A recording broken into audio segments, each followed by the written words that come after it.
Voilà, donc nous sommes le 31 mars. Je m'appelle Eric, je suis de Strasbourg. Ça fait 25 ans que j'habite à Hong Kong ici. Et Hong Kong, c'est donc une ancienne colonie britannique, mais c'est une ville de 7 millions d'habitants. 95% de Chinois, bien sûr. Et avec une densité de presque 7000 personnes au kilomètre carré. C'est-à-dire une densité 60 fois supérieure à celle de la France. Et aujourd'hui, après 3 mois d'épidémie, on doit compter environ 600 cas et seulement 4 décès liés au coronavirus.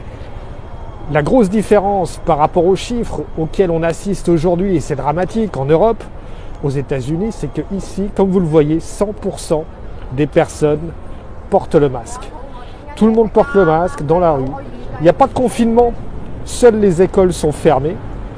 Mais par contre, les magasins sont ouverts, les restaurants sont ouverts, le shopping, les centres commerciaux sont ouverts. Et comme on le voit, c'est une activité quasiment normale, sauf avec le fait que tout le monde porte le masque. Si on compare par rapport à New York, qui a aussi 8 millions d'habitants et qui compte aujourd'hui jusqu'à 500 morts par jour, c'est dramatique. Le port du masque ici fait toute la différence.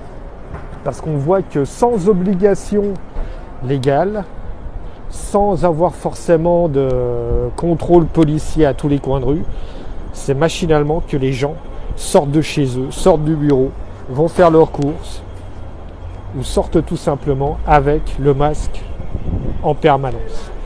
L'Alsace qui n'a qu'à 1 800 000 habitants, soit une population de 220 habitants au kilomètre carré, ce qui encore une fois est quasiment 40 fois inférieur à la densité que l'on a ici.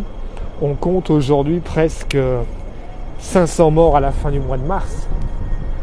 Ici, on est à 4 décès en 3 mois. Cette différence de chiffres est vraiment impressionnante, surtout pour moi qui vis à Hong Kong, qui suis alsacien d'origine et de cœur, et de voir à quel point en Alsace, la situation est compliquée, la situation est tendue, la situation est difficile. Alors qu'il semblerait que le simple fait de porter le masque puisse déjà vraiment être le premier geste barrière. Au niveau collectif, ça fait toute la différence. Parce que si tout le monde porte le masque, on voit que du coup, les personnes qui sont contaminées ou qui sont porteurs du virus vont le porter forcément. Et ce sont ces gens-là qui vont limiter la progression du virus et la contamination. Voilà, je vous laisse encore quelques images tout simplement Je suis en bas de mon bureau, au coin de la rue, c'est un petit quartier tout à fait normal, qui n'a rien d'exceptionnel. Mais encore une fois, c'est pour vous montrer que quel que soit l'âge moyen des personnes, même ce petit livreur qui est venu avec ses 3 cartons, et tout le monde porte le masque. Voilà, j'espère pouvoir vous donner de meilleures nouvelles encore dans les jours à venir, mais respectez ce geste barrière, il est indispensable. C'est le port du masque. Bonne continuation à tous, portez-vous bien et à très bientôt.